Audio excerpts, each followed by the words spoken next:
Hi guys. So my name is Dr. Raza Jadoon. I am the project manager here at SME. I hope you guys all are having a good evening. We are 10 minutes behind schedule, so without further lateness, I will begin the program. So the way the program is laid out is in 4 sections.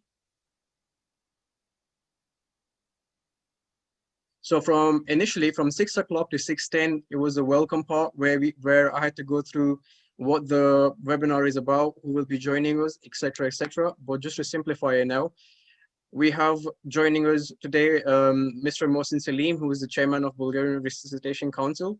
Then we have the main speaker, Dr. Ehsan, FY1 Academic Programme from Glasgow, joining us. He will teach you the effective learning and exam preparation and other methods. And then at the end of the webinar, we will have a Q&A. Because the project is it will take around an hour and 30 minutes. So if you have any questions, please write them down, and at the end we will discuss. So now I'm going to hand over to Mr. Mohsin Salim, who will carry on with this webinar. He will. Hi guys, can everyone see me okay? Okay, I'm guessing, since there's no chat box, you guys can't probably reply, but I'm going to presume everyone can see me okay. Right, just give me 1 second, let me get set up. Okay, so my name is Mohsin Salim. I'm a 50th medical student at Plymouth Medical University, and today I'm going to be talking about a few exams all of us are going to have to sit after we graduate. So I'm sure you guys have heard words like IELTS and OET and, these English exams you have to sit. So I'm going to go through that quickly just so everyone has a brief understanding. Now, before we start, you guys should be well aware, and you guys will notice this, I have a serious soft part of myself towards OET. I just think it's so much better.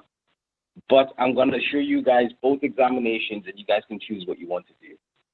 So what is it, right? So IELTS and OET is used by overseas doctors to demonstrate their ability to communicate effectively in English and support their application, so on and so forth.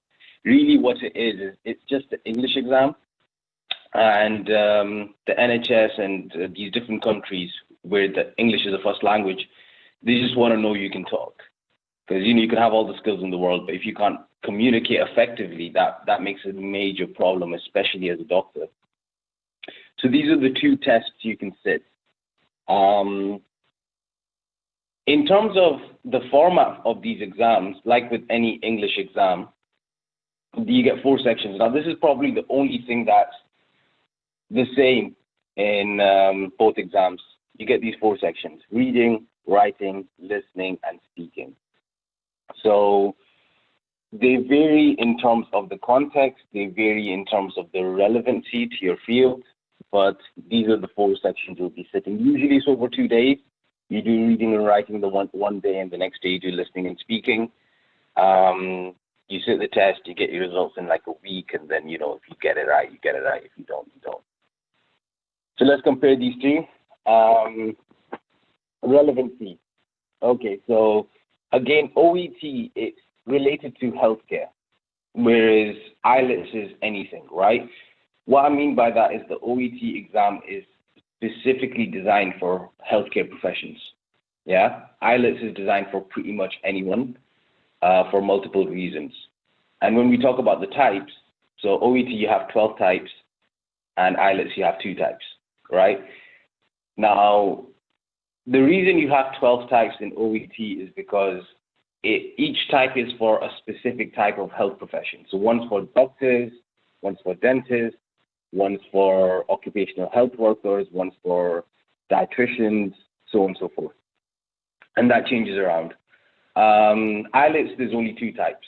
So one's a generalized type, and the people doing the generalized type, they're really people who are planning on moving to a country to apply for residency and, so on and so forth. And there's an academic type, which is the one you would sit as a doctor to pass the exam and to get your credentials.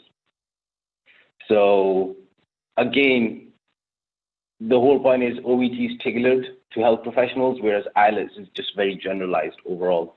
Recognition, OET, and this is really the truth, most of the countries you would like to work in, right? So you're talking about the UK, USA, New Zealand, Canada, Australia, Dubai, and more people are finding it more acceptable to accept the OET, whereas IELTS, both countries you would and wouldn't like to work in. So pretty much anywhere, it's really widely recognized.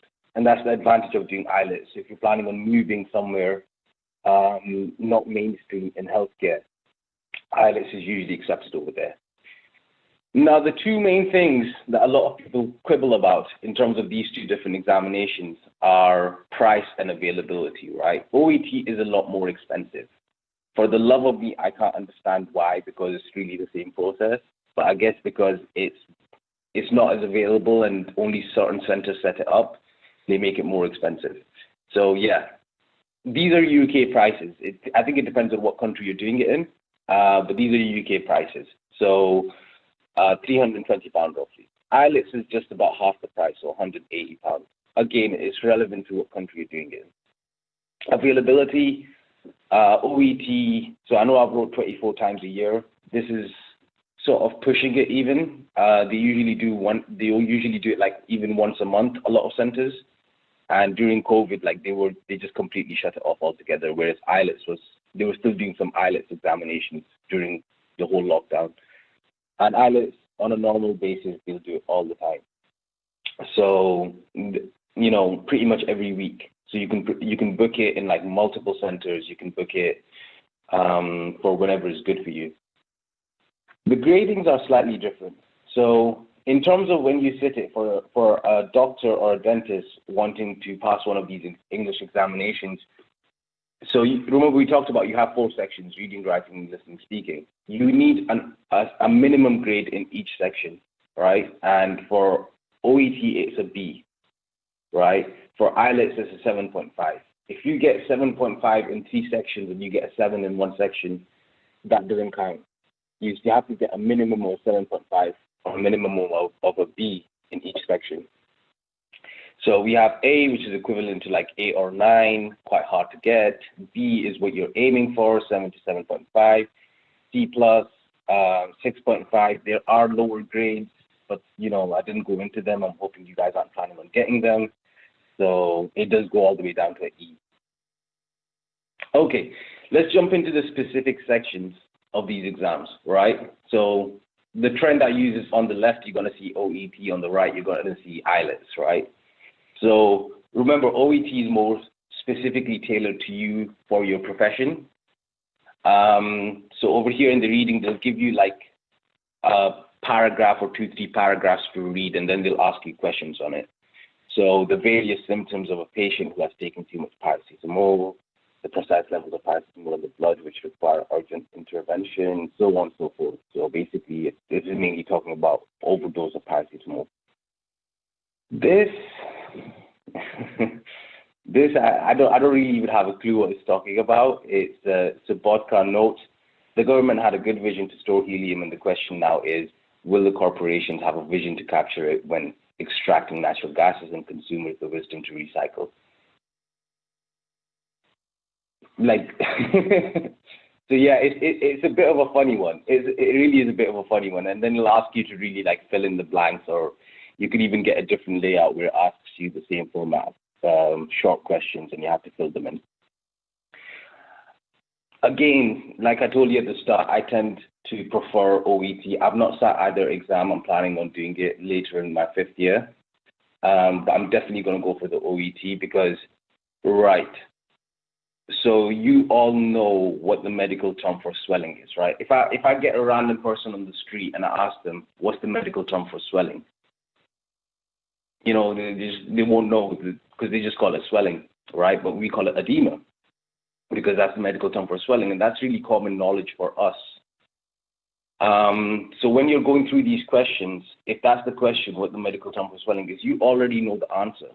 Doesn't mean you write it down. You still go back to the passage that they give you, but you know what you're looking for. Whereas over here, they will give you the answer, but the questions could be something like, what a flock of crows is called. Now, for those of you who are smart cookies and know what a flock of crows is called, and by the way, it's called a murder. I don't know why, but a flock of crows is called a murder. But, you know, that's just not extreme common knowledge. That's something a lot of people would have to figure out and surmise. So in the reading sections, this is what they look like. This is the main differences. In the writing section, again, OET, so they'll give you case notes, the same sort of case notes you will see as a doctor working in the NHS. So over here, then it gives you a task to write a letter to Mrs. Bruin, senior nurse at a nursing home, who's responsible for a patient, Mr. Baker, continued care at a nursing home, right? So essentially, this is one of the scenarios. You're writing a transfer of health letter over here, right? So a transfer letter for a patient. And this gives you, this could change, and they can ask you to write a referral letter or a discharge letter and so on and so forth. And so the task they'll ask you to do is expand the relevant notes into complete sentences. Do not use note form, use letter format, 180 to 200 words, which is not too bad. So, you just write a letter. So in terms of this, I would write something like, dear Miss Bruin, senior nurse, nursing home, my patient, Mr. Baker, came in 2 weeks ago with chronic pain in his chest or something like that. He was extremely unwell. We did the examinations. And the differential diagnosis was this. This is the medications we put him on. This is the medications he needs to take for the next couple of weeks. So on and so forth. If he has this or this problem, please call us or refer him to us. So it's very relevant in terms of what you're doing. In terms of, in terms of IELTS, now I found this one quite funny. Parents should not pressure their children to choose a particular profession. Young people should have the freedom to choose a career path they like. So I know I can hear you guys laughing, but I'm sure you are, because I think a lot of us know that's not particularly true, right? So over here, you're writing more of a letter. Over here, you're writing more of an essay, right? So in an essay, you break down what the question means. You give an argument on it. You give a counter argument on it, why they should, why they shouldn't, and so on and so forth. And that's all good and dandy, and I'm pretty sure most of us have done that in high school. But for some of us, I mean, I've not touched writing essay in 5-6 years now. Some people who are studying medicine have, like, by the time you remember, you're sitting this exam after you finish your studies, so it's 5-6 years later. And a lot of people are grad students, so you've not really written an essay for about 10 years at that point, which means there's a lot of re-revision to do in terms of how an essay looks, the different segments, the different parts. So this makes you think. And this makes you question your life, really, because, that really sat me back. Listening, which I hope you still are. So the different two parts are in terms of listening. So over here, you get a little scenario given to you. They'll probably play something from a tape recorder and ask you to analyze the passage you just heard. So in the OET one, you have a physiotherapist talking to a new patient called Ray Sands. For questions 1 to 12 completed, right? Ray Sands. 18 months ago, back injury sustained, lifting, pain located in, described as, motions, mentioned inability to. So again, the good thing about this part is the relevancy, right? So essentially, the last 5-6 years is what, in terms of what we've done, is built up a glossary in our minds, a dictionary of medical terms, okay? So we know what we're looking for when somebody's talking. So for example, pain is located in, so what kind of pains do we get? Continuous, non-continuous, constant, not, like, on and off, sharp, blunt. We know what we're listening for, That's not always the case when you're doing IELTS. But, again, it's relatively straightforward at the same time. The question is transport from Baywaters.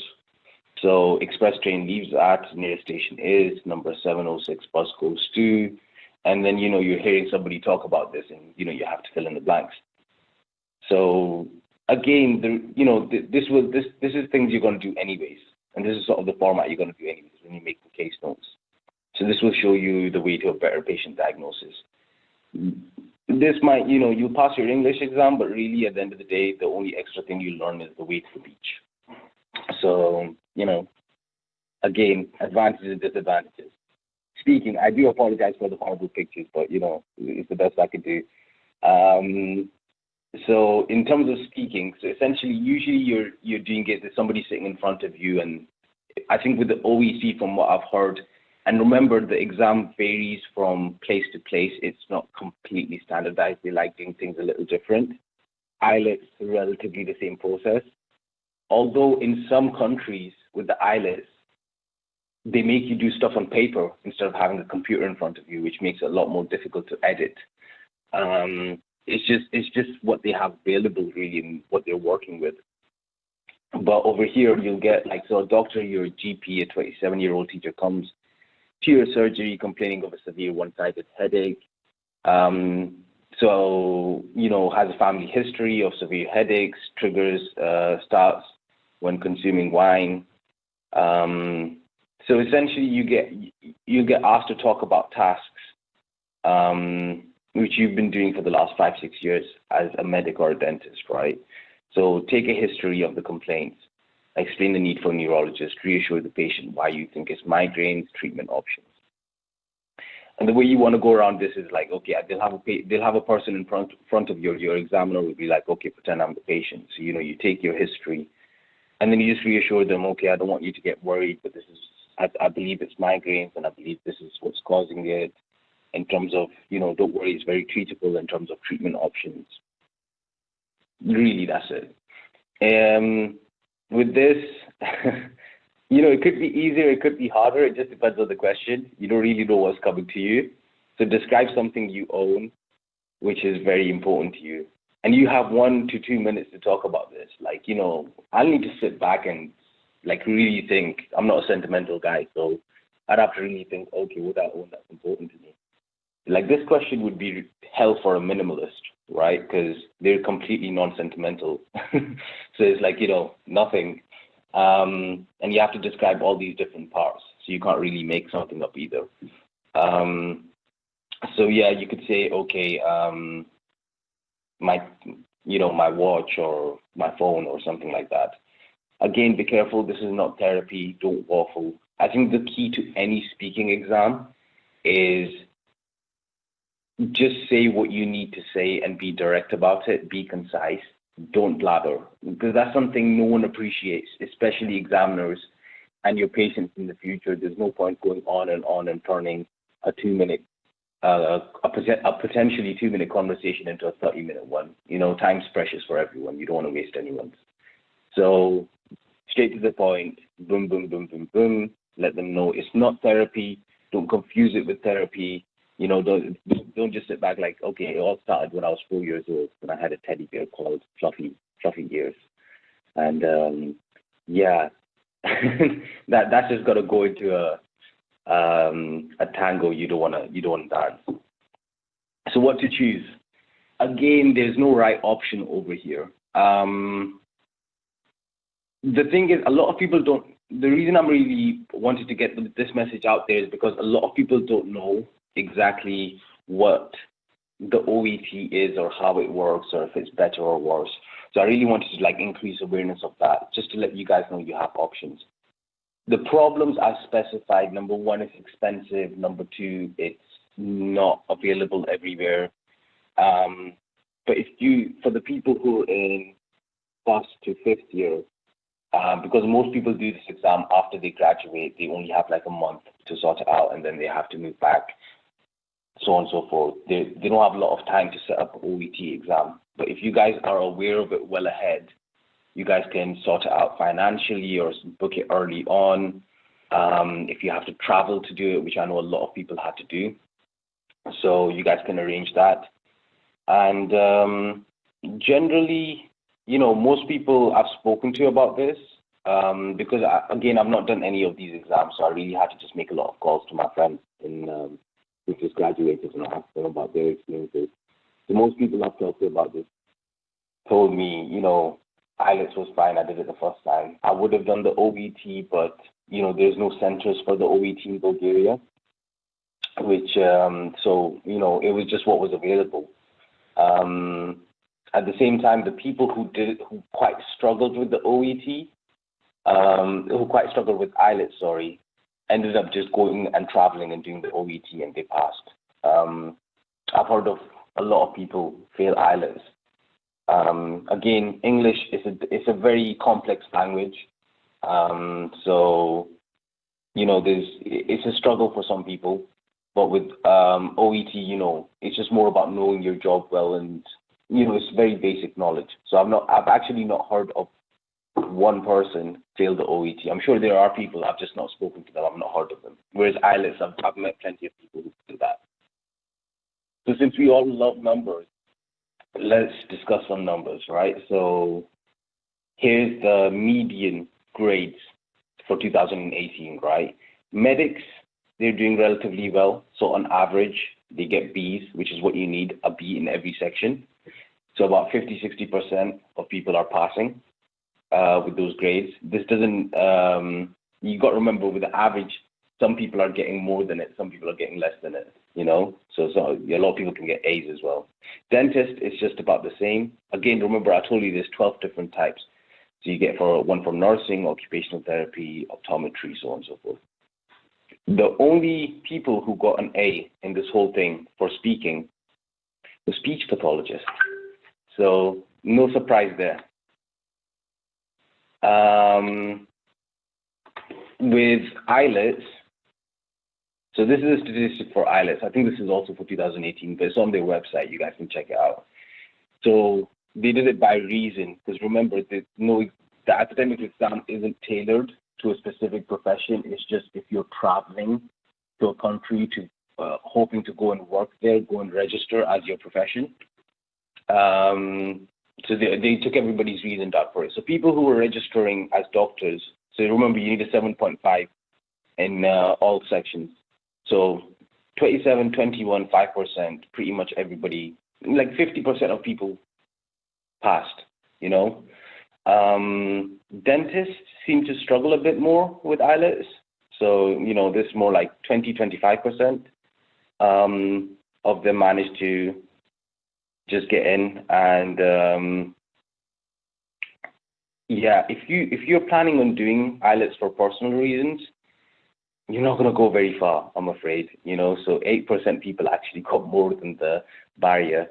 So that was quite a surprising statistic to me. You're going in, you're motivated, you're doing it for personal reasons, and you just utterly failed to get a good grade. that was quite a little upsetting. Quickly moving on. Right. So there's two main parts of my little talk over here. One was obviously OET and IELTS. Again, I hope that was helpful in terms of understanding what these exams are like. If you're planning on moving back to the UK or USA or Australia or something like that, these are exams you will need to sit. They're not that difficult. They need some preparation, but early on planning is always good. Same with exams, same with studying. Knowing what you're doing, knowing how you're going to do it is the way forward. I was also going to discuss systems for intelligent learning. So I've made a resource document which will get sent out to everyone at the end. So what we'll do is we'll somehow forward you a link to the feedback form. And once you guys fill it in, you guys will get an email with your certificate for attendance and a resource document with all these points laid out properly. I'm just going to quickly talk over them. So Lectory and Ankydroid, these are our two sponsors for today. I actually was going to mention them anyways, but I thought, might as well go and contact them and see if they want to do a sponsorship. And they loved our ideas. So they were more than happy to jump on board. And Lectory gave me a couple of few passes to give out. So me and Raza decided we'll pick out some names at random from the participants, and we'll message you privately with a 6-month access code. So Ankydroid, I think Dr. Salim is going to talk about that in his presentation as well. It's a flashcard system. It's beautiful. It's amazing. He'll go into the details. MBTI, Myers-Briggs Type Indicator. So this is a system used by Fortune 100 companies for their employees when they're teaching them new skills. So they tailor the content specifically for that employee based on what kind of person he is and what kind of learner he is. It was made by Carl Jung, the famous psychologist, based on his research for types of learning. So I go more into that in the resource document. Work learning preferences. This really just talks about the different kind of different ways of learning and how you can build upon them. Because I think for most of us, we just read and write, and it's just not productive. We don't exercise all our other senses. Closed cycle of learning styles. So in order to be a better learner, it's probably best to understand how learning occurs and how it happens. So Clobes was, I think, in the 80s, a scientist, and he made this diagram and layout for how learning occurs in the brain. And I found a really good simplified version on it. So hopefully that'll help you to understand the different stages you go through when you're actually trying to learn something. The urgent versus important matrix. So this is, again, a little anecdote I use for time management and task prioritizing. And it's just a way of laying out what's important, what's immediate, what's not important, what's not immediate, and knowing what to do first. SWOT analysis. So SWOT analysis: strength, weakness, opportunity, and threat, right? This is something a lot of big companies use as a way of doing a reality check on something they're doing.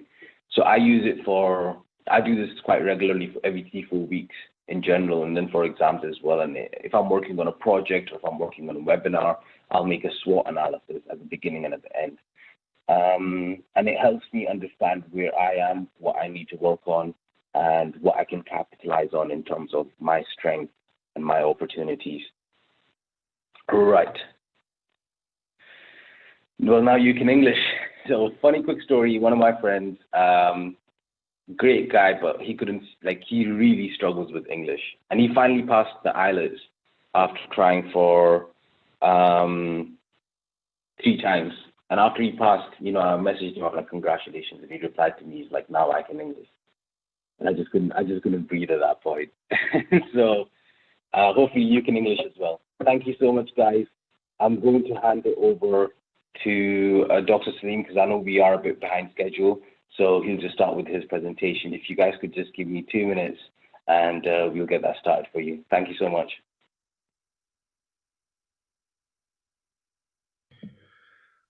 Okay, I think that's us live. So I'll just share the screen, and then we should be able to get started ASAP. Okay, let's go to the start slideshow. Start from the beginning. Okay, so my name's Ehsan. I'll do a proper introduction in just a little second. But I think the important thing is obviously, why are you here today? What's the point of this lecture? Basically, what we're trying to do is, my aim today is basically try and give you some sort of tips or advice as into how to study effectively, and how to make sure that when you do invest the time into preparing for exams or studying, that you do it, in the most effective way possible, because we all like to get good grades, and we all like to improve and learn, make sure we know our curriculum well. And some of us put more effort than others, but at the same time, it's important to have a good balance in life and have other things going on at the same time. So in order to be able to do that, you need to be able to put your time on something effectively, which means that making sure that anything that you do is going to give you the best return. Is just to introduce myself, I think it's important to understand why you should listen to me. The only reason I'm doing this is I used to play for a basketball club, and we used to have a basketball coach at the time. His name was Coach Taki. And the first day we sat down in the hall with him, he kind of went through a list of all his achievements and all his experience as a basketball player, as a professional basketball player, as a coach, the different teams that he's coached, and everything like that. So it was always and the reason he told us why we should listen to him and why we should take his advice seriously. And I think it's important that whenever you're listening to someone or whenever you're taking advice from someone, which is essentially what this presentation is all about, that you have an understanding of why you should actually take their advice seriously and what experience they have. So like I said, my name's Ehsan. I'm an academic FY1 at the Queen Elizabeth University Hospital here in Glasgow. I graduated from Glasgow University. I was a dual graduate, so I graduated with a public health degree and also my medical degree.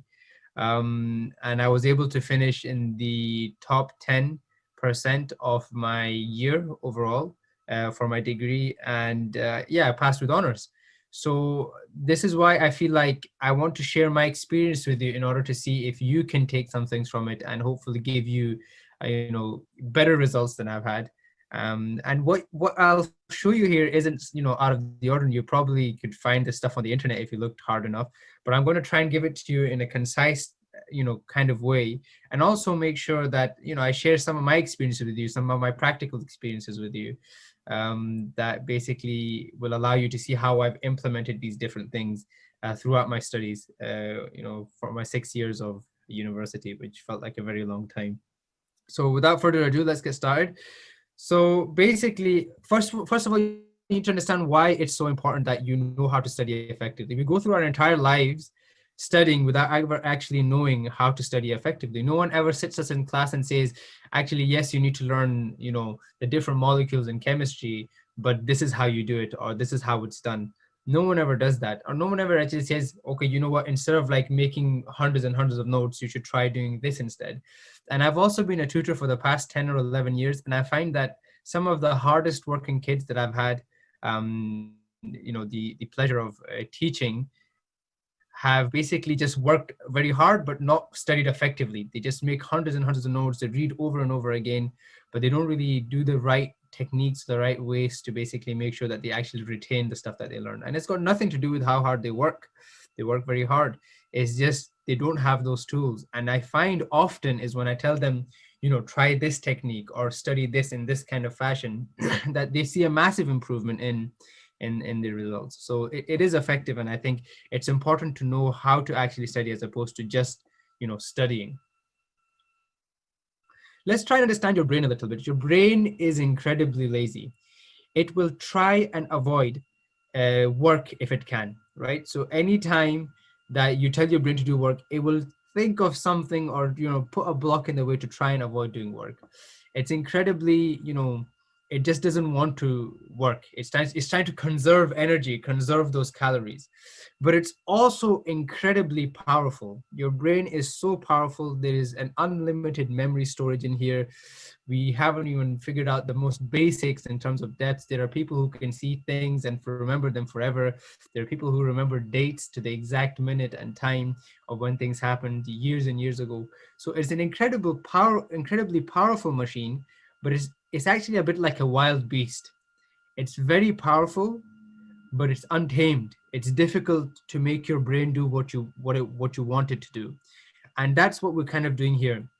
This is the aim of this thing, is I need you to understand that you need to be able to discipline yourself and discipline your brain, because once you learn how to do that, how it works and what things are more effective, you'll be able to make it perform in the way that you want to perform. So really you want to go from this to that, where your brain is doing what you're telling it to do, okay?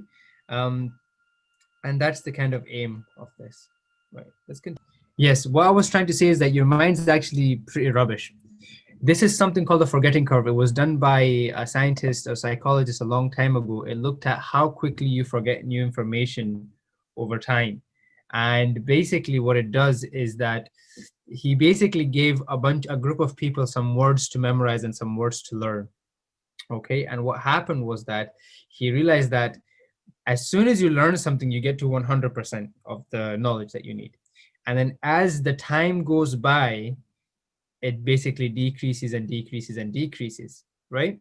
And what he noticed more importantly was that it only takes you a few days to forget pretty much a lot of the information that you've learned. Okay, so Fantastic. So I'm getting messages that you can see and hear me now. Right. So what I was saying was a forgetting curve. So what you need to realize is that anytime you learn something, the first 1 day or the first 2 days, but by the time you get to the first 2 days, you've already forgotten 50% or more than that. There's other depictions of this curve.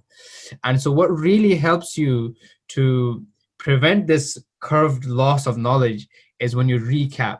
Okay, when you review every time you review the material, or every time you test yourself or revise the material in any way, you see this curve becomes flatter and flatter. So that means you lose less knowledge over time. Okay, and this is the forgetting curve. And some people have got equations for this and how it works, but what you need to understand is that the longer you leave a piece of material, the more of that knowledge you're actually going to lose over time. Okay, so what I really want to focus on first of all is what doesn't work. Okay, and this will actually surprise you. This will really surprise you, because what you need to understand, these are some of the most commonest things that we do, and they don't actually work when it comes to revision and studying. Like the evidence and all the studies are actually against this, and they don't actually recommend these things that I'm about to show you. So the first thing is rereading. Okay, all of us at some point have made notes, and all of us at some point have spent a lot of time just rereading those notes. Okay, and so what tends to happen is that our brain thinks that, oh yeah, this is great, like, oh, I recognize this color, and I wrote those notes, I remember that, and I remember. And you go through a lot of, you could power through a lot of pages very, very quickly. But what you need to understand is that it's very, very ineffective. It's massively ineffective in terms of retention, in terms of retaining anything in the brain, simply because you're just reading the stuff that's in front of you. It's not really testing your knowledge. It's not testing whether or not you remember it. It's only testing whether or not you recognize what you see. Okay, and so rereading is something that's commonly used, that I myself am guilty of. But that doesn't really work. And I know for a fact that when I was in first and second year of a university, I basically did a lot of writing my own notes and basically making my own notes from lectures and stuff and summarizing notes. And then I just used to read them again and again. I used to go over those notes. And yes, eventually it sat in my head, but in terms of time to benefit ratio, it wasn't that great, because it takes a lot of time to read through all your notes. And at the same time, you're not actually going to retain much of what you read. Even if you try it, for instance, if you open a page in a random book somewhere, or random one page of your notes, and you just read like a good 5-6 pages, and then the next day you test yourself, so what was on that page, what do I remember? You won't remember as much, because it's very easy for your brain, and it's not really challenging your brain. So rereading doesn't work, and the evidence is actually against it. And I'll link a paper that was done which looked at all these different techniques at the end, so you can see for yourself what the paper says if you want to read that up. The second thing that we students often do, and this was one of my friends commonly did this, that we highlight stuff. We highlight everything. I mean, everything is important, right? So people will go through a book or go through a set of notes and just highlight and highlight and highlight, to the point where really there's no differentiation between the parts you've highlighted and the parts you haven't highlighted, because you've highlighted so much. And then they'll use different colors to highlight different things, and you think that, oh yeah, now I recognize the colors, that's the important part. But really what you're doing is you're just rereading, except with a colorful pen where you highlight something that you feel like, oh, I should try and remember this. So it's ineffective. It's ineffective. And I had a friend who did this a lot, who made really, really good notes, who would type up the notes. In fact, to the point where I really liked his notes, I would use his notes as well. And then he would basically just highlight things constantly. And when you look at his notes, everything was highlighted. You couldn't really, nothing stood out from the page. So highlighting it feels productive, but it really isn't productive. And basically it doesn't help you retain knowledge. The third thing I think you should really try and understand is making notes. Now, this might be a bit controversial. A lot of medical students and a lot of students from different fields as well, doesn't just have to be medical students, will make notes. Okay, this is just their bread and butter. When you were in high school, you were taught to make notes. When you were, when you started uni, you saw everyone else above you making notes. So you just naturally think that you make notes. But again, you have to think about it like from a mental perspective. you're not actually challenging your brain. You're looking at a book or a piece of paper, and you're just transferring stuff from that and putting it on another piece of paper, as opposed to transferring it and putting it in your brain. That's what making notes is. Okay, you're literally trying to identify something important in the notes, and you're basically trying to make sure that you put it in to somewhere that it fits. Okay, so what you need to remember is that note making isn't the best way. It's not something that's effective. And what we end up doing is, I mean, I saw this actually happening in real life. Is that I had a friend who had some notes from somebody in the year above. Okay, they passed the notes down, as you do. You know, you get your fourth year friends and fifth year friends to give you notes for third year and second year. And my friend sat down with that guy's notes, and he literally started copying and making notes. And I was like, you're making notes from notes. Like, his notes are already a summarized version of what you need to know. And you're trying to, I don't know what you're doing. Like, they're there. Just use them. And this is a problem. So you need to realize that making notes is all you're doing is it's a task monkey thing. You're transferring something that's on a page onto a different page without actually properly processing it in your brain. And it gets to the point where it becomes automatic. You don't really need to think about it, you know, you just do it. Okay, and so you're not really actually processing the information that you're doing. You're only you're just basically transferring it. Okay, so let's talk about what you actually, the other thing I need you to understand is that understanding what you really need to know is you need to know what you actually need to learn. Okay, if you're revising for a medical exam, you don't want to be studying particle physics. But obviously that's a very, you know, blunt example. If you're revising for first year exams, you do not want to be reading PhD level stuff.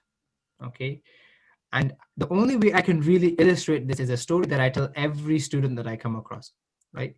Or that asks me how to prepare for exams and stuff. When I got into first year of uni at Glasgow University for medicine, there was a lot of pressure. I felt like I needed to perform more. I needed to give up more time. I needed to, like, you know, dedicate myself and give up everything and really just try and focus on, you know, getting through these exams, because the level of learning from high school to uni was huge. The jump was big. So we once had a talk on oncology. We had a talk on oncology at a lecture. And really the talk wasn't for us to, you know, it wasn't like, oh, go and learn this and, you know, make sure because it's going to come up in your exam. It was more as an introduction to oncology. But the lecturer kind of went overboard and she started talking about statistics, and she started talking about different markers for different tumor cells and different therapies for different types of cancer. And back then, this was maybe 7 years ago, she was talking about the new immunotherapy that was coming out at the time. And she was talking about the research that she'd been doing. And when I left that lecture, I was like, oh my God, I think I'm going to have to learn all of this. I don't know anything about oncology. I don't know anything about cancers. And so I was sitting in the library with 3 big textbooks open on clinical oncology, trying to understand that lecture and the stuff on that lecture, and just really trying to, like, grasp it. And I was there until 4 a.m. And when I came home, I felt so burned out. I was completely burnt out. That the next day, I just took nothing in from class at all. I just walked in like a zombie and came back out.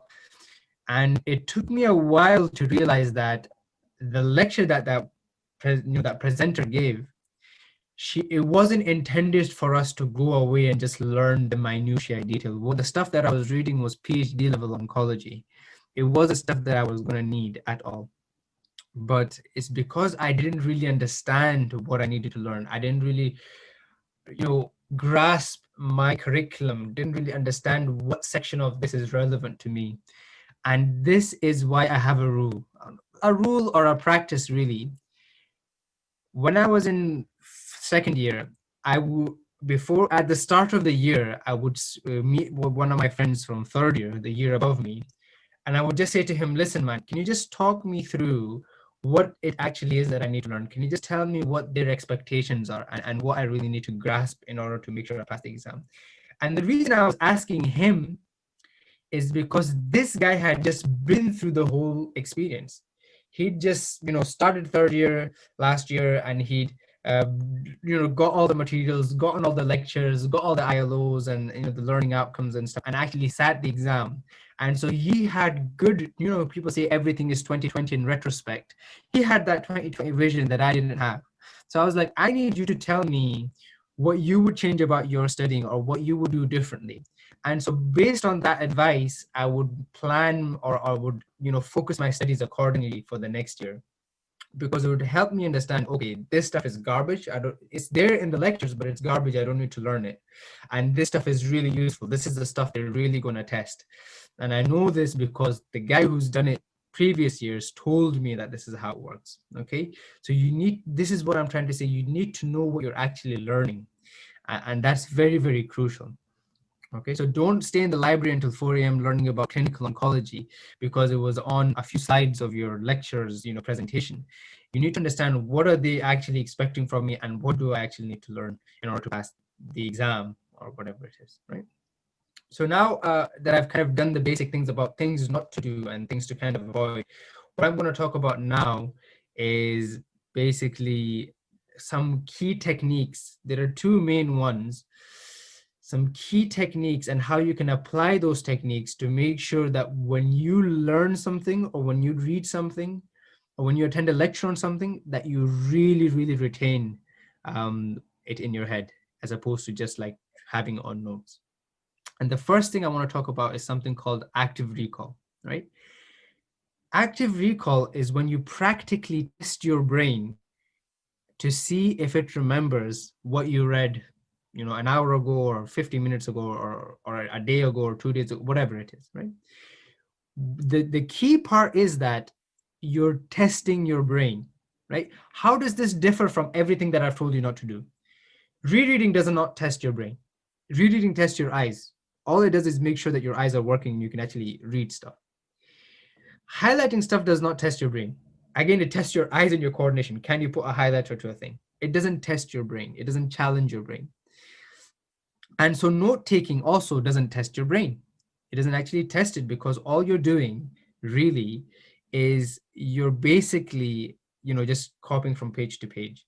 So you're not challenging yourself. So active recall is any method that will challenge your brain and test your brain. Okay. And one of the best methods, and I'm sure you all know this already, is making flashcards, right? In my first and second years, when I got some of my best grades in uni, in fact, in my second year, I came in the top 10 of my university, and that led me to have scholarships and get some research under my belt. It was very, very useful for me to have that because it allowed me to work in a lab with researchers and everything, because it opened a door for me. It opened a new door for me. So what I'm trying to say to you is that flashcards are amazing, okay, for two reasons. Number one, they actually test your brain as opposed to just showing you the information. Okay, you have a question on one side and your brain has to fire a signal somewhere inside and find the neuron that is storing that information and retrieve it and bring it back to your conscious brain. That's why they're so amazing. And I usually tell people not to make notes, just make flashcards, right? You're going to write, let's say, for example, you're learning about the pulmonary system and you're trying to learn about the diffusion of oxygen and carbon dioxide. And you say that the diffusion of carbon dioxide is much faster than the diffusion of oxygen because of, different varying factors. You can, instead of writing that in a notebook, you can write it on the back of a flashcard, all your notes on the back of a flashcard, and then just put a question at the front. And that means that there you have a question and on the other side you have notes and you can test yourself on it. Flashcards are an excellent method of active recall. Another good method of active recall is something called blind note taking, right? Now I said to you, don't take notes, but this is an exception. If you read something in a textbook, or if you read something in the Oxford handbook or whatever, or you read something from a lecture, or let's say you have a 30-slide lecture, and then you sit down And without looking at the lecture, you try and put on paper as much of the lecture that you can remember. So you're taking notes, but you're blindly taking notes. You're not looking again and again between them. Because when you're looking again and again, you're making it easy for your brain. You're not challenging your brain. But when you're not looking at the notes and you're trying to write it down from memory, you're challenging your brain. And so once you've written down the notes from memory, you can then look back at the lecture and see what parts you forgot, what parts you missed, and then fill those in. And I promise you, those are the best notes to make. If you're going to make notes, those are the best notes to make. Read something, go through a lecture or half a lecture, depending on how big it is. Go through a lecture, read something, read up on a topic, and then put it away and recall it from memory and try and write it down from memory. And then you can look back and see which parts you actually missed and then fill those in. And that page that you have is the best note to keep because it connects with your neurons. You know which parts you remembered, you know which parts you forgot, and you were able to fill in the gaps. And it's very, very useful for that kind of thing. Okay, so that's also an important thing. Right, so yes, taking notes from blank. The other method that I really want to share with you, and this is really like personal to me, it's a well-known method. I just did this intuitively. I never knew about the Cornell method. I didn't know it was like a proper method. But when I was reading up prior to this lecture, this is something that I've done for a long time, right? And basically, I didn't actually know it was like an established method of study, but it's very, very useful. It's very useful. And let me just talk you through it, right? And I'm gonna exit the slides for a second so I can actually show you how I use this, right? So these are my notes, okay? And these triangles are the question numbers. Where are the questions? The questions are here, okay? And so instead of, you know how you make flashcards, you have to write notes on one side and then question on the other side. These notes were already written up. I just downloaded the PDF for these notes, okay? And basically, anytime I wanted to test myself on a particular part of it, I would just write a question corresponding to that part. So let me just exit the slides and let me just show you exactly what I mean by this. And this I feel like this is the part where you guys really need to like zoom in and pay attention to this, right? I'm currently studying for the USMLE. I'm hopefully going to sit in next year. I don't know if I will work in the US or not. That's a different thing, but I do want to study for it and I do want to prepare for it. And I want to give it a shot, see how I do, right? So these are my USMLE notes, right? You can see this is talking about particular lysosomes and how they work. And you can see that all the way through these notes, I've got these triangles with numbers, right? 91 and 93, 92, 93, 94, 95, 96, all these numbers all the way across. It just littered everywhere, literally 97, right? And this is my Excel file of all my questions, right? So let's go to 91, the question we just saw. Question 91, it's on, it's in chapter 1.2. It's on page 59 of the PDF. And I've asked the question, what are the two lysosome storage diseases, right? Now, I don't need to write the answer in the next box or in a column somewhere. The answer is in the PDF. I just have to find chapter 1.2, page 59 in the PDF. And these are the two types of lysosomal storage diseases. And what this does is it just allowed me to make a flashcard without actually writing the notes part. The notes are already written. I've identified where the notes are. I've highlighted them, or I've taken a note on them. And then I've basically put a question mark, put a question marker, a question number next to it. So that when I ask myself question 91, I know exactly where to find the answer. And this is called Cornell's method. Cornell's method talks about being able to make questions instead of making notes. So you just write a question and then you can reference the page number that you can find the answer on. And it's much, much faster. And you can, I know I went out of it, but you can see that I've made thousands of these. Like this was volume 1. I've made, God, I've forgotten how many questions, like what, 656 questions in the first volume. And then maybe what, 459, 58 questions in the second volume. And you can see that and I'm able to make all these questions, not because I'm giving up tons and tons of time, but because while I'm going over the notes, or while I'm reading the notes, or while I'm learning the stuff, I just write questions as I go along instead of writing notes.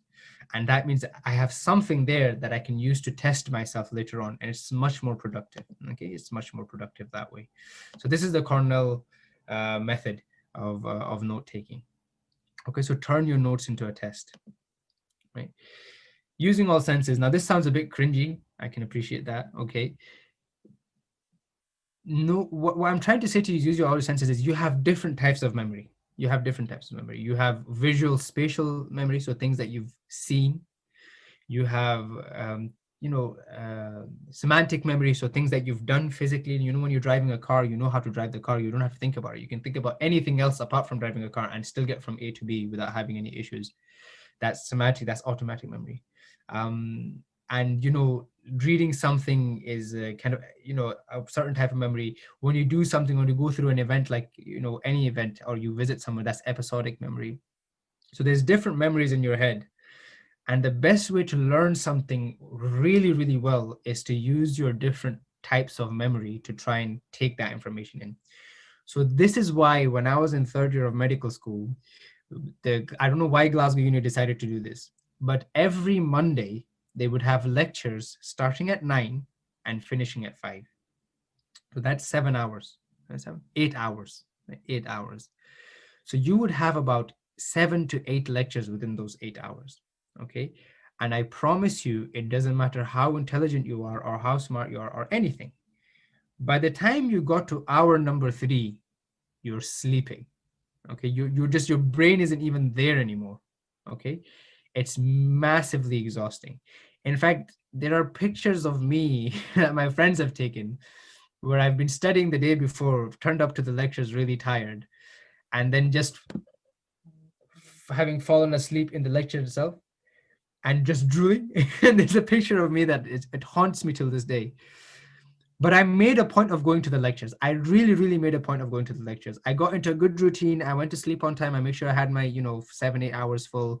And then I went to the lecture and basically attended the lecture. And the reason I made a point of going to the lectures was because I knew that seeing something and hearing something from a lecturer is a different type of memory than reading something and writing it down.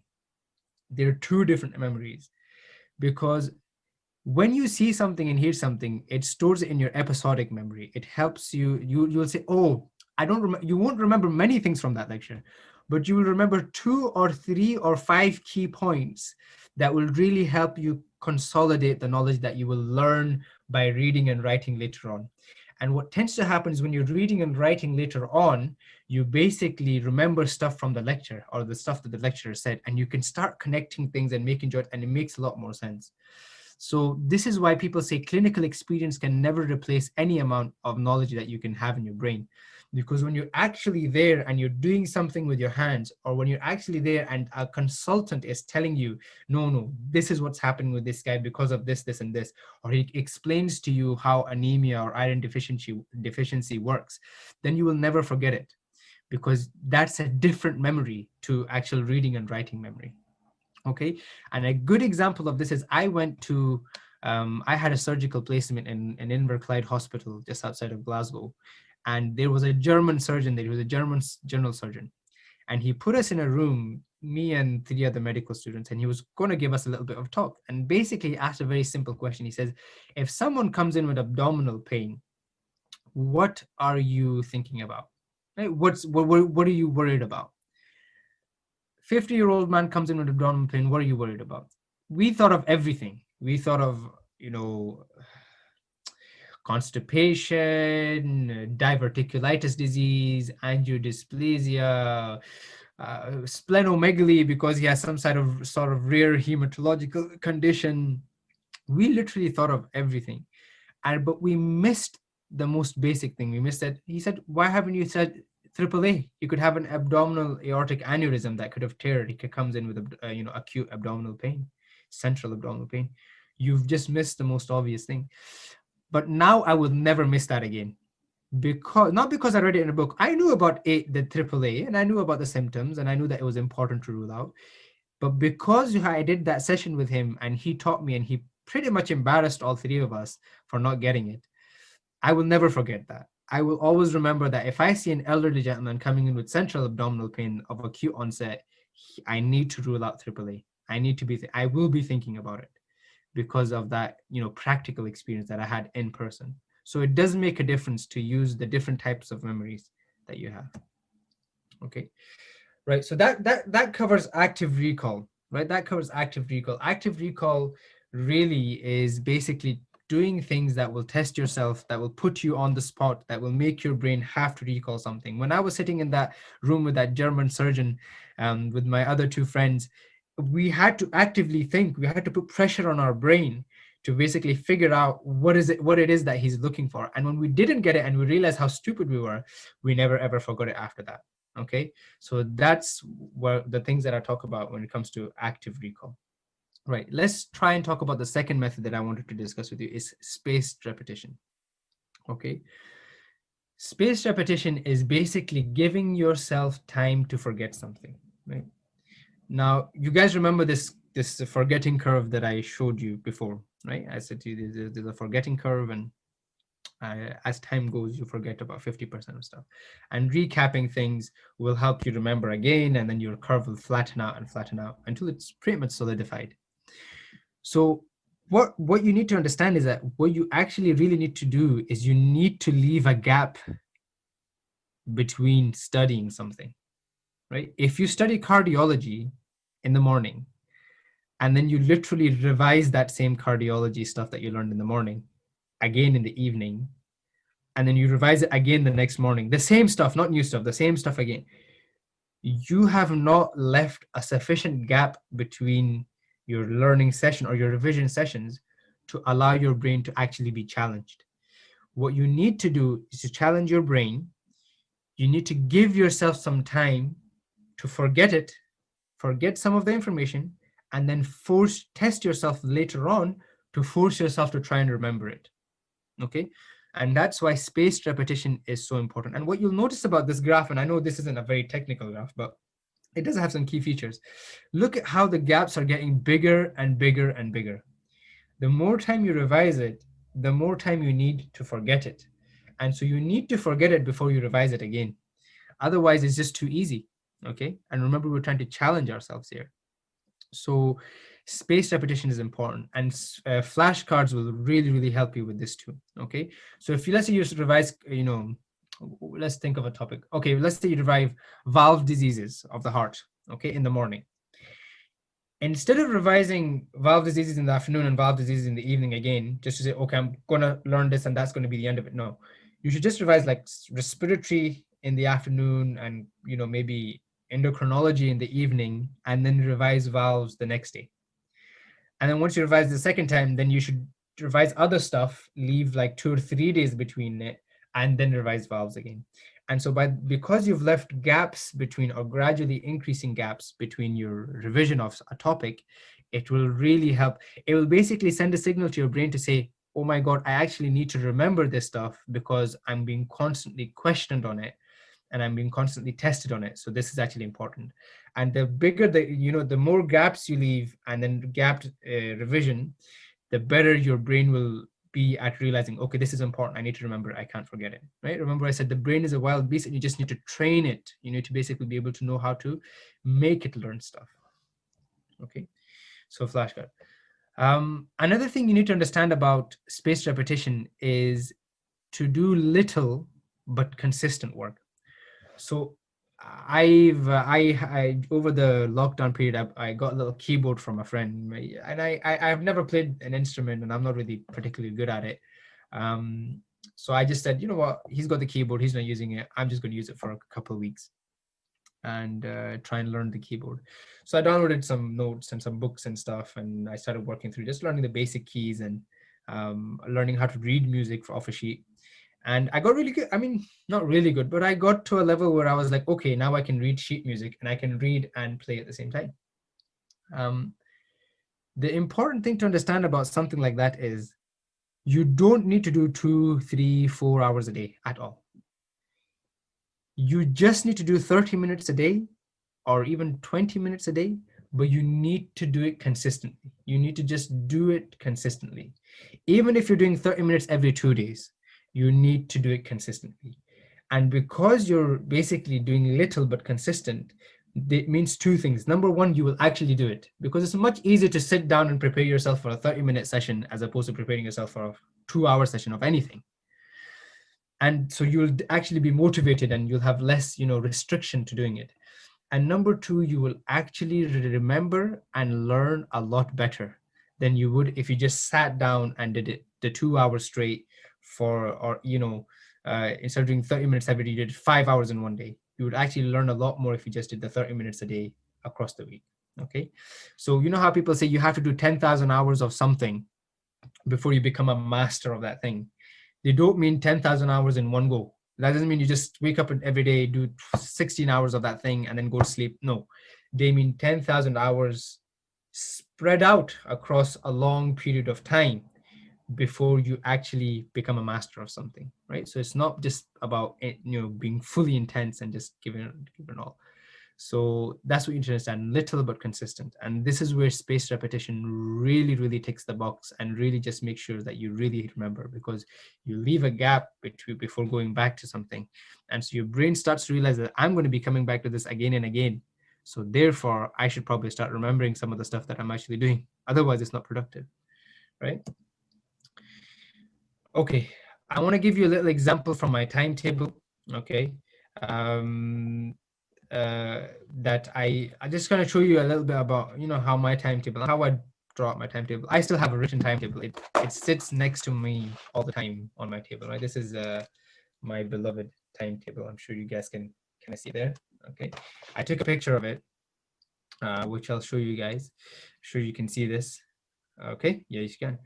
So using your timetable to do spaced repetition is what I'm trying to say. This is my day.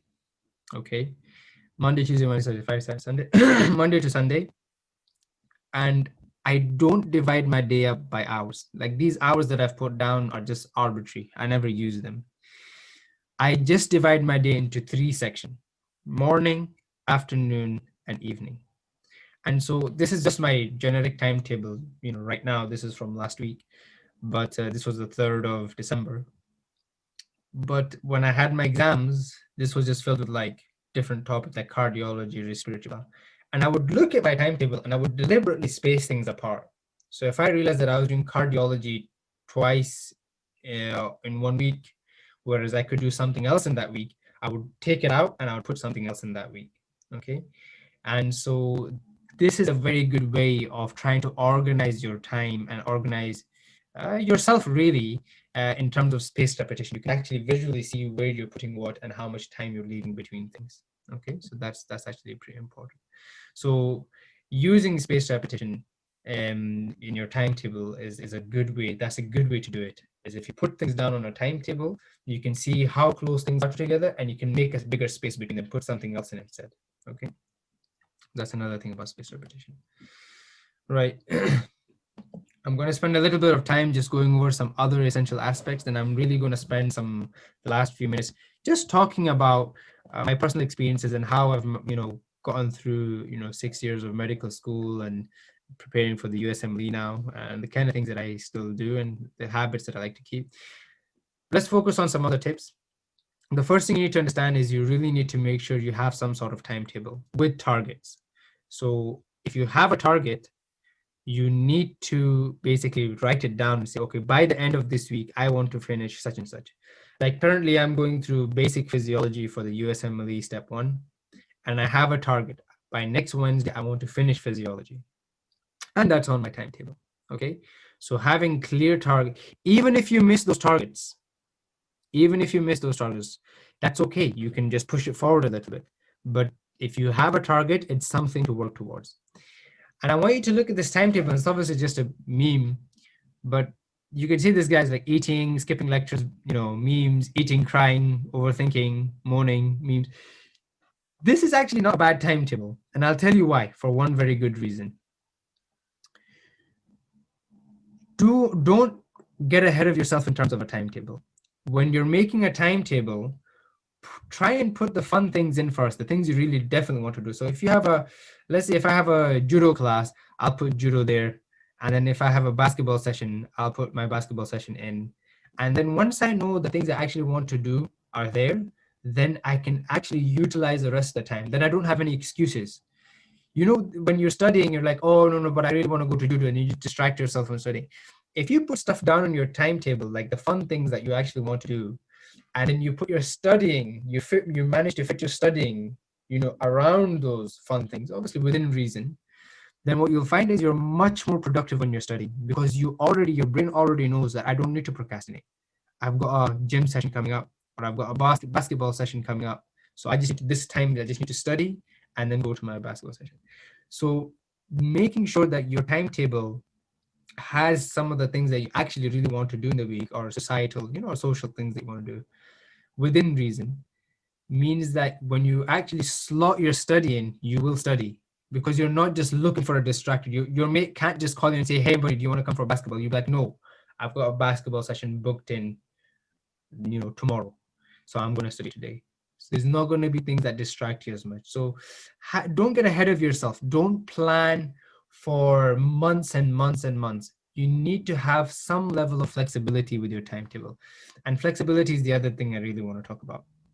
Okay, what you really need to understand is your timetable you can't make a timetable for 3 months. I'm sorry. It doesn't matter what you say, what you think, or how organized you think you are. You cannot make a strict timetable for 3 months or 4 months or even 2 months, really. You can make a timetable for 2 weeks, 3 weeks, but that's about it. Because by the time you've got to week number 2, or by the time you've got to the end of week number 1 or midway week number 2, things have changed. Your lecture maybe got cancelled. Your buddy, canceled on you for the football session. So things have changed by that time. So you need to be able to say, okay, I didn't get to do that football session in that slot. I'm going to move it to that slot. But if you filled your timetable for the full 3 months, there is zero flexibility. Okay, there's zero flexibility. And this is why I was saying to you guys that I don't actually look at the hours. I just give myself morning, afternoon, and evening, and I roughly want to get certain things done by certain times. But I know for a fact that if I don't get it done, I have sufficient flexibility to move it somewhere else. Okay. Now let's say I wanted to do a lecture or do revision or something, but for some reason my computer crashed and I couldn't do it. And I'm like, oh my God, I can't do anything because my timetable is full. I've filled up my whole timetable for the next month and I can't fit it in anywhere. That's horrendous, right? Because then you feel like when you move that thing to somewhere else, you're going to cancel something else, and then it's just going to, it's going to mess you up. So it's important to have some level of flexibility in your timetable. It's important to keep that in mind, that you don't know what's going to happen. You might have a football session planned for Sunday morning as your relaxation for the week. That football session get canceled because it's hailstones outside. So you say, okay, I'm going to study on that Sunday session, but then you didn't get a relaxation slot. What are you going to do? You have no other relaxation slot until next Sunday. No, you need to make sure there's a sufficient level of flexibility in your timetable. Otherwise, what you do, and what I've seen happen a lot, is you set yourself up for failure.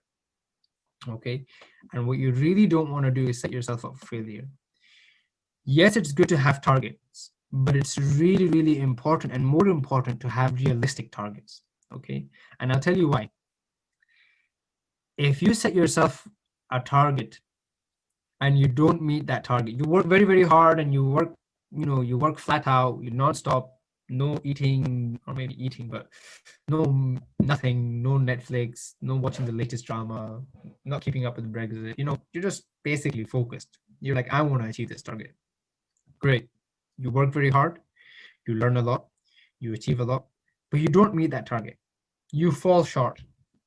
That is going to be a very depressing experience for your brain. Your brain is like, I worked my ass off and I still wasn't able to get that target. And so what you've done is you've set yourself up for failure. And it's depressing, and it basically demotivates you, and it stops you from doing just as much hard work for the next session or for the next target. And so when you first start to set targets, and I did this a lot, I promise you, I did this. I would have targets on my timetable, and I've been through this whole phase of it. I set myself targets for timetables. I fall short of those targets, and then I'm so depressed. I'm like, I worked so hard. I was up, early in the morning, studying, doing this, doing that, and I fell short of my target. And what I realized was that I need to start setting more realistic targets. Otherwise, I'm going to become immensely depressed, right? So I started saying, okay, maybe that's a bit too ambitious. Maybe that's a bit out of my reach. Let's lower the target. Let's say instead of covering 5 topics that day, I'm only going to cover 3. And then when I study that day, instead of covering 3, I actually cover 4. Not the full 5 that I had initially thought, not as low as 3, but I covered 4. And what that means is that as time goes on, you get better at calibrating and realizing what your actual capacity is.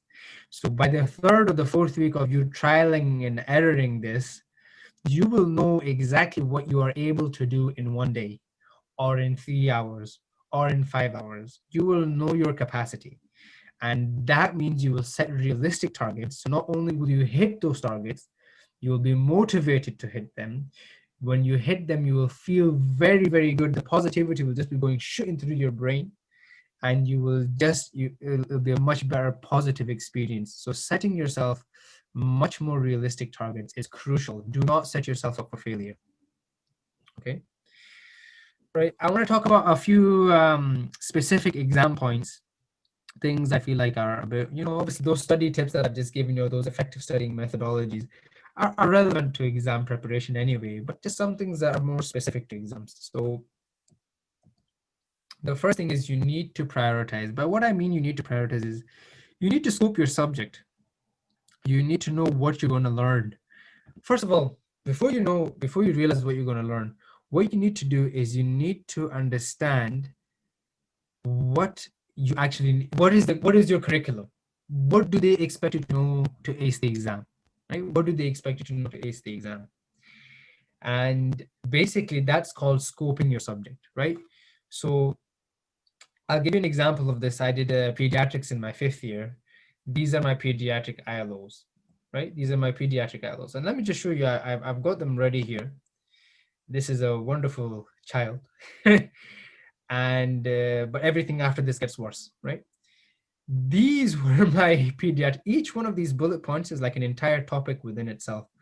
So these are all my pediatric. Neonates, all the points I need to know for neonates, developmental assessment, endocrine and growth, nutrition, community. Oh my God, I'm getting PTSD from just looking at this stuff. It was a lot, and you can see it's a big document. Okay, and I was like, well, Christ, that's a lot. But actually, this document saved me. This document actually saved me because it told me exactly what I needed to know to ace the exam. It told me exactly what they expect me to have learned. And then now that I know exactly what I actually need to learn, I can go through it, circle the parts I don't really understand, tick off the parts I do understand, and then scope my studies and learn the stuff that I know I need to work on, as opposed to learning the stuff you don't really need to work on. And so when I say don't study the topics you like, it's because you already know them. Don't study the topics you don't understand, it's because you already know them. Okay. And then of course, when you do past papers, you start to realize, okay, they test this one thing quite a lot, and they really don't test this other thing. And so you get better at scoping your subject, and you get better at identifying what really matters for the exam. And this is an individual process. Yes, you can do the past paper and figure out what comes up again and again, or what comes up more regularly. That's not something to rely on. It's caught out a lot of people that I know. But what you more importantly do is you realize what is everything they need me to know, and what out of that do I actually need to work on. And that's scoping your subject. So this is crucial for exams, especially for exams, is you don't want to be revising stuff you have a good understanding of. You want to be really focusing, especially early on the things that you are weak in. And this is knowing what you need to know is a crucial part, right? And the last little thing before I go on to like my personal experiences and my personal studies, even now or before, is cramming isn't as bad as you think. Okay. Now this, I swear, somebody out there, somebody out of, I don't know how many listeners there are, what there are 100 participants. Someone out there is saying that's garbage. You've probably been told by every senior lecturer or professor or something that cramming is a terrible idea. And to a vast extent it is, okay? But let's just have a look at this. Let's just say I draw a little graph, okay? Right? Let's just draw two of these graphs, right? And let's say this is effort, okay? And this is time, okay? Both axes, effort and time. You guys will realize how horrendous my handwriting is. We just have to learn how to write fast. So that's the only training I've had, right? So let's just say this is effort and this is time. And so what you need to realize is that this one is bad. This one is going to be the bad graph. This is going to be the good graph. Let's say your exam is there. That's your exam. That's your exam date. Exam. As opposed to, instead of putting 0 effort at the start, right? 0 effort, and then boom for the exam, right? Shooting through the roof like 3 or 4 weeks before the exam. It's better to do this. It's better to just have a balanced level of studying, mid effort, and then as you get closer to the exam, increase your effort, right? For 2 reasons. Number one, even if that last bit of explosion doesn't work, or you have a bad day or a bad week or something, it won't be detrimental, okay? It will not be detrimental because you have been studying along the way, so you have all this knowledge and effort to build on, right? But on top of that, having an intense period of study, like a month or a week or couple of weeks before your exam, is massively useful because it utilizes, number one, your adrenaline. So your studying is very, very effective because you're like, oh my God, exam's coming, exam. You have that pressure and you feel that, and that drives you. And number two, your short-term memory kicks in. So your memory that kicks in for a week, things you'll remember for a week, you won't remember, you studied things you learned months ago. So your short-term memory is really helpful. So the day of the exam, you've pretty much covered a lot of stuff, a huge amount of material in the past 2 or 3 weeks. So it's still fairly fresh. Whereas this is for gambling. This is somebody who's a gambler. That top bad graph is for somebody who's a gambler. He's relying on the last minute adrenaline rush to basically cram everything in, and he's going to be incredibly stressed. Stress is not good for studying. He's going to be stressed. He's going to be uncomfortable. He's not going to know his stuff. He's not going to have anything to build on, right? So that guy's going to struggle. But having an intense period near the end on top of some consistent studying across the year is the best way. And this is why I'm saying cramming isn't as bad as you think, but cramming on a good foundation near the end of your semester, just before your exam, just taking 2-3 weeks just before your exam out and saying, look, yes, I've been studying and I need these 2-3 weeks to really just, finalize, push for that A. And then basically you'll see the results come out a lot better. Okay. So don't be him, but there is something to take away from the crammers. Okay, right. I think that kind of concludes my talk as far as I'm concerned. Really, this little section is just for to tell you a little bit about my studying and how I've kind of gotten through medical school. I always had a timetable. So the timetable that I showed, I'm going to escape discard. I've always had it. So the timetable I've showed you, I've always had this, right? And I just make this at the end of my notebook and I just kind of work from back to front, week by week. And you can see I move things around. I make sure I take things off. It's a really satisfying feeling when you take something off the list. So I always, start, but a couple of things I think I'd really want to emphasize here, and I've made a few slides about this, is the resources that I use and how I actually study, right? So I'm going to just leave it on this kind of format so you can see and I can move between different things. I don't read books, right? I managed to get a lot of good marks, managed to get A's in a lot of my exams without touching any books at all, right? There are only two books that I would recommend for medical students. The Old Testament, by which I mean the Oxford Handbook of Clinical Medicine, and the New Testament, right? By which I mean the Oxford Handbook of Clinical Specialties. This second one is more relevant when you get to fifth year, okay? These two testaments were sent down from God to help medical students because he saw our struggle. He did, okay? And he sent down these two books just to help us. And so what you really need to appreciate is for the vast majority of my 6 years of education in Glasgow University, which by the way is very competitive and difficult and demanding. It's above Cambridge in terms of the rankings for medical schools, or it was at least while I was there.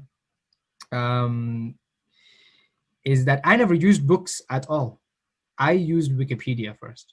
Anytime something came up in a lecture and I wasn't sure about it and I didn't understand what to do, I just used Wikipedia. To the point where I loved Wikipedia because it would give you a nice, succinct introduction and summary of a topic. And then you can read, the lecture slides and the notes and everything. But Wikipedia was like, Wikipedia knew that I am someone who has never seen this stuff before. So they need to make sure they simplify it to a level where I will understand it for the common guy. And so that's why I use this so much more than any book. And so for that reason, I regularly donate. I regularly donate to them as well, because I feel like they've done me such a service that without them, I don't know how I would have done in my exams. So this is, what I'm trying to say is don't get caught in books. And I'm so passionate about this point. Don't get caught up in books. Is the reason I'm so passionate about it is because so I'll tell you how. I have literally went up to first year medical students that I have never met before in my life. I don't know who they are. And I've seen them sitting there at a table and, with the big pathoma or a big like encyclopedia or book or something. And I said, listen, man, I don't know who you are, but you need to put that book away. This is not how you're going to learn. You don't want to stress yourself out. And I'm sure you remember when I told you about the time where I was trying to study oncology, at 4 a.m. I had 3 books out. It's just beyond the level that you need to know. Really, everything you need is online. Everything you need is on your slides. If your teacher says this book is going to come up in the exam, or we're going to take questions from this book in the exam, then that's a different matter. But just in terms of knowledge and understanding, you don't need big texts and books anymore. We have videos, we have many other things, right? Again, this is personal to me. I had a one-time fling with mind maps, and that was in my 3rd year. Mind maps are great if you have massive content, right? This is vasculitis or vasculitides for plural. And there's small vessel disease, large vessel disease, medium vessel disease, there's ANCA-associated vessel disease. And I was like, and the guy went through, the guy who delivered this lecture was just like slide after slide. It was like 70 slides in that lecture. And I was like, how do I even organize this? And so I had a one-time fling with the mind maps. I made tons and tons of these mind maps. I printed them off and then I would annotate on them. I would write on them. I still keep them actually. And it really helped me to organize a large topic onto a page. And it wasn't to help me memorize stuff. Obviously I had to read it and understand it to memorize it. But what it really helped me was to just organize it, just divide it into subsections and just separate it out and say, okay, those 2 that I've learned about are just small vasculitides. Those 3 that I've learned about are the large. Those 2 that I've learned about are the medium. And then those ones are the ANCA. And when I could divide it up into subsections, it was much easier for me to retrieve that and understand what I was looking for. And so this is, it doesn't work for everyone. It was a work in progress. I used Apple Pages, which I'd never used before in my life, but it worked out. And importantly, I printed it off and I would annotate and add stuff as I went along, just for my own thing. And then I would be able to just look back at it and say, okay, in my mind, I can remember that, Henoch-Somline purpura was on the top right. Oh yeah, there was a picture of a kid and something like that. Okay, so that's basically mind maps that I've used. And like I told you, my timetable, I really try and put the fun things in first, the things I really want to do. And then I don't make it by hour and hour. I make it by slots of day. So morning, afternoon, evening. And I have targets for those slots. And then I take it week by week. I really do. Like if I show you, I've got something for this week, but the week after that is blank. It's completely blank. And it's because well, I don't know. Like my schedule isn't up to date yet. I might have something on, something might get canceled. I want to be flexible. I'm not studying for exams. Maybe if I did have exams, I'd have maybe 3 weeks planned out, but I didn't. So I keep it open, right? So that's my timetable. I showed you the layout for that. And then, like I said, taking time out regularly to do things you enjoy. I promise you, this thing saved my life. Every Friday, religiously, I would go for Friday prayers at about 1 p.m. And then at 2 p.m., from 2 until 4 p.m., that was my basketball time. My phone was left in my locker. My phone is always with me, right? My phone left in my locker, and I'm on the court for 2 hours playing basketball. And I'm trash talking, I'm sweating, I'm the odd injuries. And I just really just forget that I'm a medical student or somebody's son or somebody's brother. No, that's my 2 hours. And my family learned this about me, that between those slots, I would never answer my phone. I would never reply to text, nothing. Those are my 2 hours. So really, what I want you to take away from this slide is that you need to have something scheduled in somewhere that it says this is your timeout. And it needs to be an activity, and it needs to be something that someone else is waiting for you. And the other thing I want you to take away is that Michael Jordan is always going to be better than LeBron James, regardless of what anyone out there says. This isn't a debate. Okay, it's sorted. See when he starts winning awards like Michael Jordan in his time, then I'll believe it. Okay, so that's the other thing I want to take away from there. And finally, like I said, you need to be happy. Happiness equals motivation. And I really don't like, I'm not going to be cringy and cheesy here and say you need to be happy, you need to look after, you know, that stuff. You're all grown-ups. You know that you need to be, you know, looking after yourself both physically and mentally in order to basically progress. But I really want to make 2 points clear here. Number one, I hope you remember from earlier on, I talked to you about making sure that your targets are realistic targets. Do not make unrealistic targets. You will fail. You set yourself up for failure. You will get depressed. You will have zero motivation. Set yourself up for success. Put targets that you know you can achieve. And if you achieve more, then increase the target a little bit next time. But don't set yourself up for failure. Number two, really enjoy your really enjoy your course. And this little thing, this is Ride the Wave. This was a piece of advice that my friend gave me once, and I've never ever forgotten it. And I feel like I want to share this with you guys because I feel like there might be, out of the 100 or so out of you, there might be someone that it helps. I was studying in the library once, and I came downstairs and I said to my friend, I says, bruv, I'm really not feeling it today. Like, I've been studying for the past few days, but I was motivated yesterday. I'm just really not feeling it today. I came in, I just sat down for an hour and I'm not feeling it. He said to me, he says, just, you're here now, you've got it scheduled in, you've got nothing else on. Just ride the wave and see how it goes. So I said, okay. I went back upstairs and I did another hour. And I felt a bit, I was like, okay, that one wasn't so bad. Then I did another hour. And I got into the flow of things, right? I got into the flow. And the point I'm trying to make is that when you're studying, your motivation is going to be up and down, up and down, up. You know, it's going to be up and down. And you might catch yourself at the bottom of that wave at some point. But you just need to remember, if you just stick to what you've got planned and you stick to the, you know, the schedule roughly, you know, provided you're giving yourself all the breaks and all the happy times and all the luxury things as well. If you just stick to it, you're going to come back on top of that wave. And see, when I finished that day, that day of studying, I felt amazing. I was like, oh my God, I've learned so much. I've actually understood things. I've taken away stuff. I'm going to be much better coming back to this topic another time, right? So sometimes just when you're on a bit of a low, just ride the wave, just sit for another 1 or 2 hours, and you'll see that your mood by the end of that will be much better than it was at the start, okay? So this is, I mean, I'm not expecting it to hit the spot with all of you, but especially for me in that moment, when he said that to me, I've kept it, and it's true. Days when I feel like not studying and I do it anyway because I have it scheduled in, and I'm like, I kind of have to, man, what am I going to do? Then I basically, yeah, I'm glad I did study. I'm glad I did it because at the end of it, I'm like, yeah, that felt good. Okay, so riding the wave. So I know we're kind of pushed for time here, and I apologize for that. That is the thing, but you know, my time is in FY1. I'm not really going to go into great detail with this. I think I'm happy to take questions. I think there was supposed to be a discussion section. So I'm happy to take questions and stuff like that.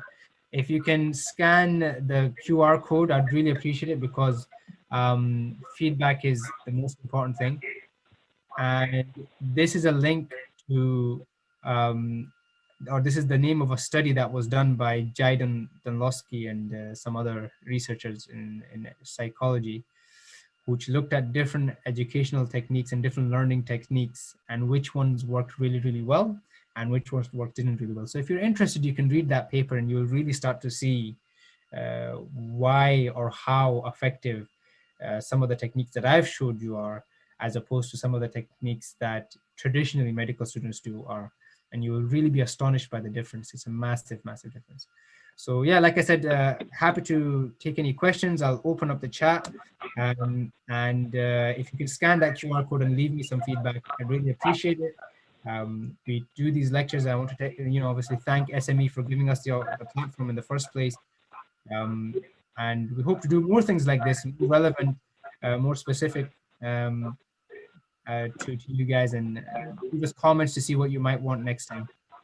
That'd be useful too. Just leave it on the Q&A, and I'll do my best to answer as many of them as I can. Okay, the question I was reading was, what was expected of you on your very first day as an FY1? I'm going to go into that, but first, Mohsen, would you mind turning off your mic? There's a lot of background noise and it's not helpful. Whoever else has their mic on, can you just turn it off? Thanks. So on the first day of FY1, I was literally expected to be a doctor. And I know that sounds strange, but I walked in without any preparation. We obviously had the pandemic, so I wasn't in hospital for my 5 weeks of preparation. And I walked in, I was just expected to be a doctor. And I really just had to learn on the spot. And the one thing I realized really quickly was that medical school, no matter how good a job they do, will not prepare you for the real working environment. To some degree, you will know the diseases and the conditions and the acute treatments and stuff. It does not prepare you for the real thing. Having experience, having been on the wards, having first-hand experience, you learn on the job, really. And the more experience you can get before you get to the job, the better you'll be. And I really, really realized it, because I'm a bookworm. So I used to read and study and blah blah blah without actually focusing on the clinical aspects as much. Well, I learned the hard way, I'm afraid.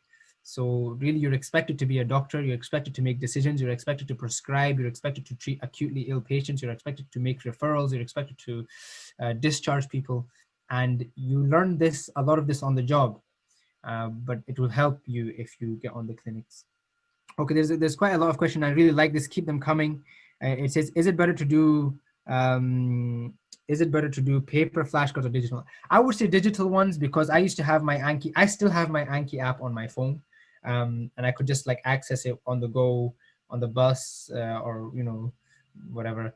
And yeah, I used to use it. And you can. And the good thing about the Anki, Jordan, I'm not a shareholder, so I'm not just selling it for them. They have decks that you can download that have already been made. So this is somebody called Zanki, who's made decks for USMLE questions, and I just downloaded it and I can just use his flashcards. So it's pretty good that way. Right. I'm sorry if I miss your question. I'll try my best. What do you do when your uni does not give you guide on what to study, and your uni does not give or allow past papers? Or how do you prepare for oral exams? Okay, this is MC. I don't know who MC is. Can I try and find out? No, you guys are all anonymous. This is an excellent question for Bulgarian students, right? This is an excellent question. What do you do if your uni doesn't actually give you ILOs and learning outcomes?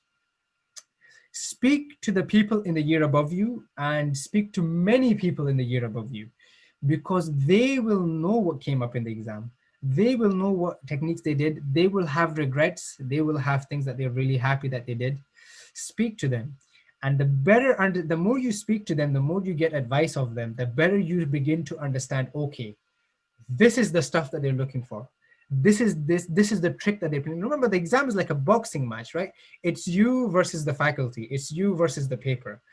And so if you know a lot about your opponent, then you're better prepared for that fight. And the best way to learn about your opponent is to speak to someone who's already faced that opponent. So speak to the people above you in the years. I would say at the start of every year, you should be sitting down with a couple of your friends from years above and just talking to them and asking them for advice and asking, several of them, and then putting all of that together and saying, okay, what is the general feel that I get? Should I look at the lectures or not? Should I look at the presentation or should I go to clinics or not? And you will get a better understanding. So that's one thing that I honestly recommend, right?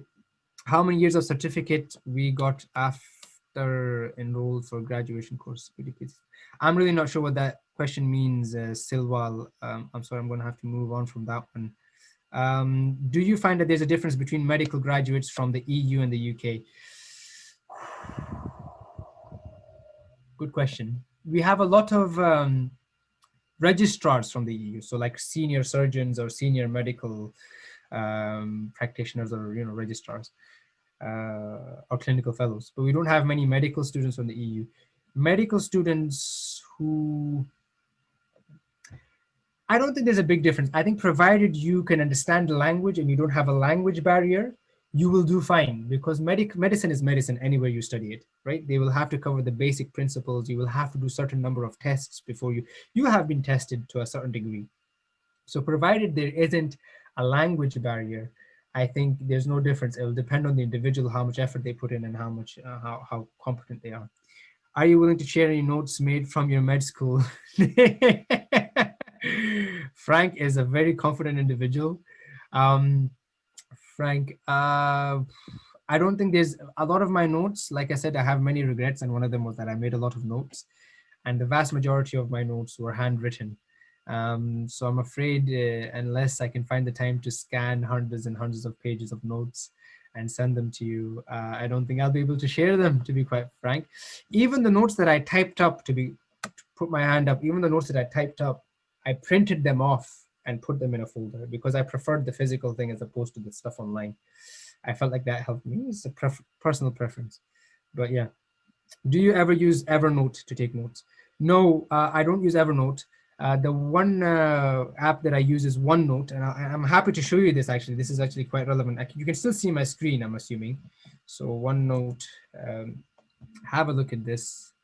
Let me just show you a little bit about my notes here as soon as it decides to open up. Fantastic. These are the notes that I'm currently making for the USMLE. It's quite relevant to you guys, actually. It's all physiology of the respiratory system. And so I use this. I basically take the PDF, I transfer the PDF into OneNote, and then I make notes on OneNote. That's basically how I do it. Okay, I'm gonna close this up because it's kind of causing my computer to lag. So yeah, I use OneNote, but even if you just have the PDF open of the slides or something and you annotate the slides or you annotate the notes, then that's very, very useful. Okay, let's open this chat up again. Let's continue. What are the good ways to learn content for the first time? The first time, if you really want to learn something, try and understand the concept. Don't just try and learn the minutiae fact or what receptor or what cell or what is the name of the particular protein. No. Just take a step back and just try and understand the concept as a whole. For example, if you're learning the clotting cascade, there's like an internal cascade and an external cascade. I still, like till this day, I haven't learned the minutiae detail. They're somewhere in my brain, but I can't remember them off the top. The exact factors of the coagulation factors in internal and external. But I generally understand what's going on. I know that there's an internal cascade that's a lot longer. There's an external cascade that's a bit shorter. And I basically understand that the join at factor 10 and what triggers the external, what triggers the internal. Try and understand the principle of the subject that you're learning before you start learning the exact details of it. Okay, that is really helps to learn something for the first time. How much support is provided for graduate students working in the UK? A lot of support. If you're an FY1, you have pretty much an unlimited supply of support, because above you will be an FY2, above him will be an ST or a clinical fellow, above them will be a registrar, above them will be a consultant. And literally, as soon as you face a situation where you're struggling, you speak to your FY2. If the FY2 doesn't know what he's doing, it's his headache now, right? You've done your best. You've spoken to someone senior. Now it's their job. Then that senior, if FY2 doesn't know, he'll talk to the clinical fellow or the registrar or the consultant, right? But you have a lot of support in the UK as an FY1, particularly as an FY1. So it's actually quite good. And I found that I'm very comfortable doing my job, because I know as soon as I face something that I'm not comfortable with or I'm not sure about, I can just speak to a senior, right? Just wanted to say excellent talk. Thank you. Thank you very much, I really appreciate that. That's really nice to hear. It's good to see that this is helping you. I enjoy teaching. I've been teaching for the past 10 years, and it really is a passion as opposed to just, you know, something for a certificate. Is there any chance of gaining your email address for future queries? I'm not sure about that. I'm happy to be contacted in one way or form, but I would prefer if you contacted me through the SME. I think this is really your chance to ask any questions that you have, but I don't mind. I don't mind being contacted, provided it's in a controlled kind of manner. So you can talk to SME about this, and we can see if we can come to some sort of arrangement. In fact, you know, that might be something. In fact, definitely speak to SME, definitely speak to the organizers, see if we can come to some sort of arrangement for this. Maybe I can take out some time in the week to answer your questions. If you're going to do this on a monthly basis, lectures and, you know, talks on a monthly basis on different topics that are relevant to you guys, then yeah, it might be worth having some sort of platform where I can communicate with you guys as well. Okay. Do you take notes first, then make flashcards, or forget making the notes? If you're going to make a flashcards, just make your notes on your flashcard, and on the back side, just come up with a question that asks you about those notes that you've made. That's what I would suggest, because it's going to take you double the time to do both. How are you annotating your notes using, Surface laptop? Yeah, this is my pen. Surface laptop is probably one of the best investments I made. I appreciate it's not for everyone. Everyone can, you know, have access to it, but it's basically definitely, I was very, there was a point where I saved up some money to buy a new laptop, and I was between Mac and Surface, and literally this made all the difference. It's a touch screen. I literally use it as a notebook. So that's why I use it, I find it useful. How do you take notes for lectures? Yeah, I take notes while I'm listening to the lecture. I really do, I swear. Like when I have see the USMLE stuff that I'm revising, I have a series of lectures that I go through with that kind of match up with the notes. And literally as the lecturer is going through the slides of the notes, I'm going through the notes and annotating them. When I'm annotating, I'm not writing down what's already on the notes. I'm literally just writing down the stuff that's coming out of his mouth. Okay, that's not in the notes. So that's what I do. Can you kindly clarify how many years of training? Sorry, I think I lost that question. There's more questions coming. Can you kindly clarify how many years of training will reflect on your diploma certificate if you go through 3 years? Jem, I am not sure. I'm really not sure. I'm not the technical guy to ask that question. I apologize. I've kind of been very pampered in the sense that I went to uni. They told me where to go. They told me what to do. And then after uni, they told me where to go and they told me what to do. I just had to apply for the job. What is the best way to revise for pathology? Oh, depends. What is, have a good understanding of physiology. I'm dead serious about this. Have a very good understanding of the physiology of the respiratory system before you start to understand the pathology of the respiratory system. Because what you're learning is what is normal, and pathology is literally the normal and then something went wrong. The normal and then something went wrong. The normal and then something went wrong, and then the consequences of that something that went wrong. Okay, so having a good understanding of physiology is very crucial to basically understanding your pathology a lot better.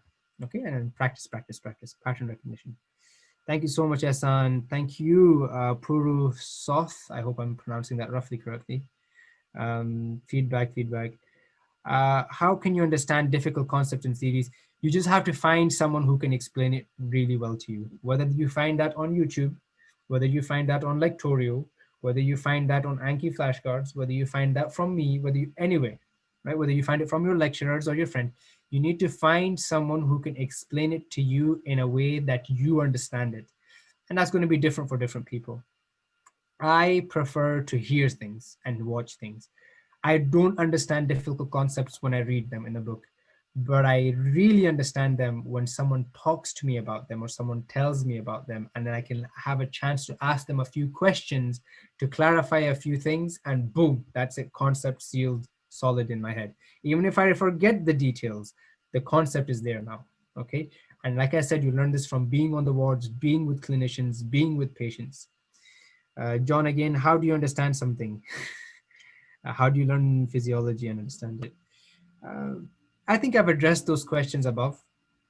Like I said, if you want to learn physiology, just find there is someone out there on the internet that already knows that is explaining something that you need to understand in a way that you will understand it. So you need to go out there and find a methodology or a particular style of teaching that works for you and use that resource. Now, like I said, try different things. Speak to a clinician, ask him to explain it. Maybe that will stick better. Sometimes you just have to raise your hand, say, I don't understand it. I'll learn a few of the facts and I'll go with it. And then you maybe understand it later on. But I think there's something out there for everyone for them to be able to understand it. Okay. Are there more questions? Let's see. Oops, sorry. It's my attention there. I think the last question I have on my screen is from John. I think that might be it, unless someone else has any questions. I'm more than happy to answer anything. I think it was deliberate in terms of we did definitely wanted to have some time at the end to basically go through the question. I think that's it, really. Like I said, if there can be an arrangement reached with the SME for future contact or future questions and queries and stuff, I'm sure we can sort something out. I mean, particularly if you are interested and you'd like to come to future lectures, I think that's actually not a bad idea. So that was a good suggestion. So we can think about something like that. But apart from that, I think I've kind of delivered what I need to. If I can just ask you all, if you haven't done so already, just scan the QR code, leave some feedback. Very, very appreciated. And then I think that's it from me. I'll stop sharing. And I think, Mohsin, if you wouldn't mind taking over, I'll leave you guys there. Right? Yeah. Thank you very much. It's been a pleasure to meet all of you, or at least interact with you on some level. And if you are coming back to the UK and you're in Glasgow, then hit me up. We'll catch up if I'm still here.